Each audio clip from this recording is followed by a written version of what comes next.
getting much clearer nowadays. We have internet access, we have social media. We can talk to people on the other side of the world. We also get information from people on the other side of the world. We know how to make the world better because we learn from other people. We learn that we eat less meat, we can drive electric cars to make the world a little bit better. We can put down the aircon, maybe not in here, but you can put down the aircon to make the world a little bit better. But isn't it strange, and you probably agree with me, that we surround us by single-use plastic every day. You know, in an average supermarket in Hong Kong, I counted, it's around 1 million kilometers of standing plastic staring at us every day. So if you put all these packages behind each other, it will be around 1 million kilometers.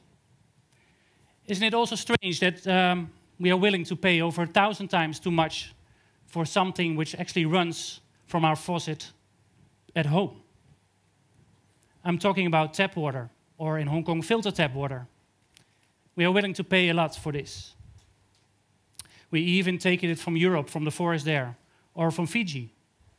Did you know that 25% of the Fiji people live below poverty and hardly have any access to clean drinking water? Did you also know that around 1.3 million bottles are used in Hong Kong every day? 1.3 million bottles. That's really a lot. Most of it will be burned or end up in landfill because there's hardly any recycling in Hong Kong. But a lot of it will also end up on the shores of Hong Kong. I closely work together with the Hong Kong cleanup, and I know it's a mess on Hong Kong beaches. Of course, there's also nice beaches, but those have been cleaned up already for a long time. It's nice to clean up beaches, or it's not nice to clean up beaches, but it is a possibility to clean up beaches. But that's only a tiny percentage of actually what is floating into the ocean. Talking and being in this environmental business for a while, I discovered a documentary from Chris Jordan, and it actually explains what's happening to all this plastic which doesn't has to be cleaned up from the shores of Hong Kong or other places. It ends up on 5 places in the earth, in giant gyres, so-called plastic soup, and there it all gathers around. And it will touch the the sea life over there. And I just want to show you a little tiny piece of this documentary to get an impression of what this plastic does to our environments.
we have the courage to face the realities of our time and allow ourselves to feel deeply enough that it transforms us and our future?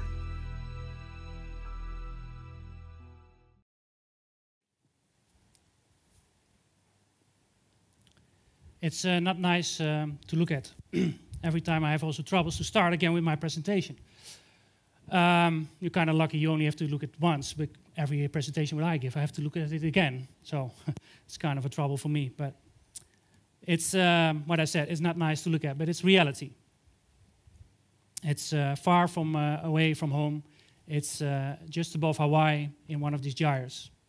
But it's happening at the moment, and it's affecting us. So then I thought, 3 years ago, when I saw a documentary just like this, I had to do something about it. But yeah, who am I in this big world with this big environmental disaster to change it? Do I stand on the barricade and shout out, don't use plastic bottles? I'm not a person like that, and I don't think I can make it in that way. So I decided to do something about it and start my social enterprise and actually look for the perfect bottle for drinking water. Yeah, I'm not a designer and I'm not a producer, so it's easy to say to make this bottle. But so then I sat down with 25 other entrepreneurs and we figured, why don't we ask the Dutch public? We have excellent designers in Holland. Dutch designers, please make us the perfect bottle for drinking water. But this bottle has to be special. It has to replace all the other bottles and it has to be an alternative. But also it has to be a messenger. So it has to be a very nice design. It has to look cool. But you have to tell a story also. We're talking education today. But I wanted to have some piece of a bottle which does the education itself. And yet, we found it. We call it Dopper. It's a unique design bottle by a Dutch designer, Rinke. And it's sustainable. You can use it for a long, long time. You can clean it very easily. And the nice thing about this model is that if you walk on the street, or if you are at the office, or at the gym, people will ask you, what is it? Because it looks kind of strange. And if they ask you, you must answer something. You don't say it's just for sports, probably. You bought it because you're part of this mission now. And you're going to tell the story where it's for. So actually educating people at the same time. Important to know, when this journey started, I also figured that around 1 billion people are living without any access to clean drinking water. That's a lot of people. So I decided right away that 10% from the net proceeds, so not the profit, but the net proceeds, will go to drinking water projects in Nepal. And we're going to educate people also in Western countries about reducing plastic waste and drinking water from the tap. The facilities, what we are building, are in Nepal. This is pictures from a project in Makrahar, where just 3,000 people are using our facilities. Not only drinking water, but also toilets. And also there, we teach people about education, about social hygienes, and we teach the men on plumbing how to maintain these facilities for the rest of their lives. Not only in Nepal we are teaching the people, but also in Western countries, as I said. We might make fun events and we do workshops to educate people on when it's safe to drink water from the tap. But also, is it possible to have one household with only one garbage bag a year? Yes, it's possible. So we're going to do these workshops as well. As I said, I'm on a mission and I want to tell it to everybody and have as much stage time as possible all around the world. So I decided to myself, I need to place 8 strategic embassies all around the world where we tell about the problem, but also about the solution, and actually about the fun solution. We started off in Haarlem. It's a place next to Amsterdam.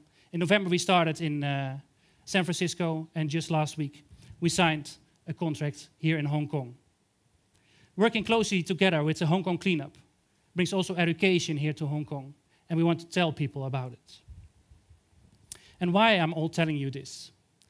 Important. I want to ask you that every new enterprise should be a social enterprise. Think before you start a business. And then also do it in a fun way. Make nice products, create nice events, and make the world a little bit better in that way. When we started with the Dopper, we did a flash mob 2.5 years ago. It was still very in at the moment, not anymore. But there's more. We made also a trash concert. That's also fun. You sing along with trash. That's fun. And at the moment we are cruising around the world with this giant wave made of rejected plastic bottles.